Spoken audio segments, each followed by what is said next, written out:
समझ ये लग रही है कि हम लोग रेस में हैं और अगर इसको पुश करते हैं तो निकाली भी जा सकती है। तो जैसे आप कह रहे हैं ना, तो ठीक है कि हम कम से कम दिखे तो सही लोगों को, दिखे तो सही भाई, तो हाँ। मिनिमम है। अब उसको कितना हम बढ़ा सकते हैं क्योंकि कई कई एंगल हैं इसके। एक एंगल तो ये है कि अगर मुझको और दूसरे कैंडिडेट को खड़ा कर लोगे और ये देखोगे कि इनमें सबसे बेस्ट कैंडिडेट कौन है। अगर आप पार्टी देखें तो फिर तो नंबर 1 पे अभी आएगा। तक तो ये होता था ना कि हम ये देखते थे कि सबसे निकम्मा कौन है, सारे निकम्मे होते थे, उनमें सबसे निकम्मा कौन है, करप्ट कम से कम करप्ट कौन है, उसको हम देते थे। मतलब कहते थे कि ठीक है चलो थोड़ा बनाएंगे। लेकिन अभी मेरा कहना ये है कि अब ये देखने की जरूरत है कि सब लोगों में से अच्छा कौन है, हमें भी यही चाहिए। तो उस एंगल से भी लगता है कि मैं बेस्ट हूँ। दूसरा ये है कि मेरे 50 साल अपने पिछले, मेरी 70-72 की उम्र है, 50 साल से मैं संघर्ष कर रहा हूँ, 50 साल से नॉन स्टॉप। और मजदूरों के लिए, बच्चों के लिए, पीड़ित लोगों के लिए। लाल कुएं में आग लगी थी, आप लोगों को पता, 99 में, तो मैं गया था वहाँ पे लाल कुएं में, और वहाँ पे कितने 57 लोग मर गए थे और कई सैकड़ों जो है इंजर्ड हुए थे। तो मैं और मेरा एक और मित्र थे जो UNI में जर्नलिस्ट थे, दोनों वहाँ गए, हमें लोगों के एविडेंस किए अगले दिन ही, और फिर हमने एक केस फाइल किया। हमारे केस फाइल करने से ये हुआ हाई कोर्ट में कि हाई कोर्ट में जितने भी दुकानदार थे ना केमिकल्स वाले, सबसे 20-20 हज़ार रुपये जमा हुए, और मेरे ख्याल से 2 करोड़ से भी ज़्यादा इकट्ठा हुआ पैसा, जो सब विक्टिम्स को बांटा गया। ये भी एक अचीवमेंट है। वो ऐसे कंस्ट्रक्शन वर्कर्स को लेकर भी हमने यहाँ मलकागंज में एक मकान गिर गया था, 99 की बात है, 99, तो उसमें भी 10 लोग मर गए थे और कोई 20 के करीब इंजर्ड हुए थे। तीसरे दिन मुखर्जी नगर में एक मंदिर गिर गया था कंस्ट्रक्शन में, उसमें भी 2 लोग मर गए थे और कुछ इंजर्ड हुए थे। तो वो मामला भी हमने उठाया, और वो मामला उठाया तो जब केस चल रहा था उसके दौरान हमको ये पता लगा कि ये जो एक लॉ है हमारे यहाँ, ये building and construction workers act, ये जो आजकल बड़ा पॉपुलर है ना, ये जो लोगों को सरकार पैसे देती है बोर्ड से, है ना, सेस जो होता है, सेस इकट्ठा होता है, 1% जो कॉस्ट ऑफ कंस्ट्रक्शन होती है ना, तो वो जो कानून था वो 1995 का बना हुआ था, लेकिन वो लागू ही नहीं हुआ था आज तक दिल्ली के अंदर।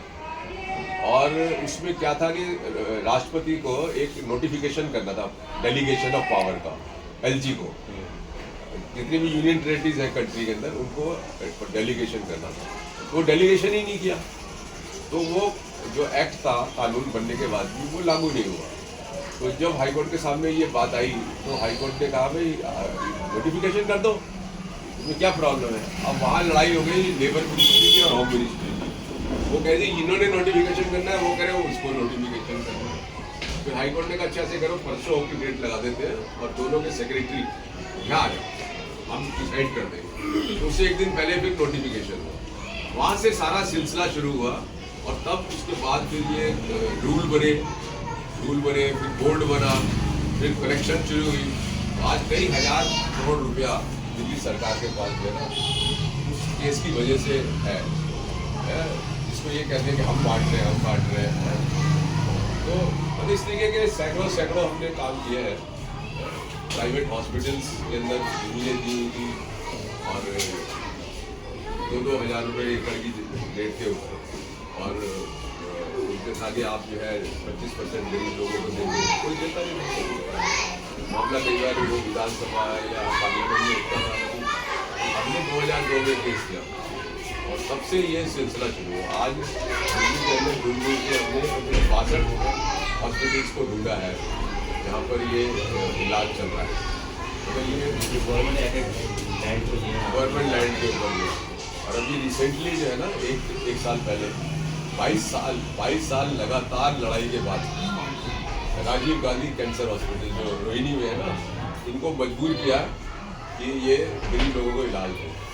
और आज 50 बेड है हमारे पास कैंसर पेशेंट के लिए, वहाँ 50 बेड आप समझो एक तो ये मतलब इस तरीके के बहुत काम किए हम लोग। और कोई किसी ओहदे पे आके नहीं किए, अपने जो हमारे कोई हम जो वकील है और जो हमारा प्रोफेशनल स्किल है उसको हमने जनता के लिए इस्तेमाल किया। मतलब सिंपल तो टूल है ये हमारा। और अभी हमको ये लगा जो पार्टी ने सोचा कि भाई अशोक को यहाँ से खड़ा कर दें, उससे कहा तो मैंने ठीक है, क्योंकि मुझे भी ये लगा कि पिछले 5 साल से मैं लगातार इस एरिया के अंदर, मैंने तो 25 साल से मैं पूरे दिल्ली में स्कूलों में काम कर रहा हूँ।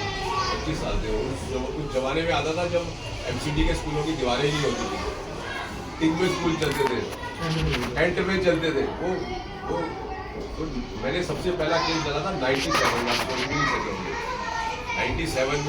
सबसे पहला जो केस डाला था वो डाला था जो प्राइवेट स्कूल के अंदर फीस बढ़ोतरी होती है ना, पहला केस उसको डाला था। अब जब मैं वो केस बना रहा था तो मेरे को ये समझ में आया कि ये सारी जो प्रॉब्लम है ना लूट, दिल्ली स्कूलों में लूट होती है, इसका कारण ये है कि सरकारी स्कूल डाउन है हर एंगल से।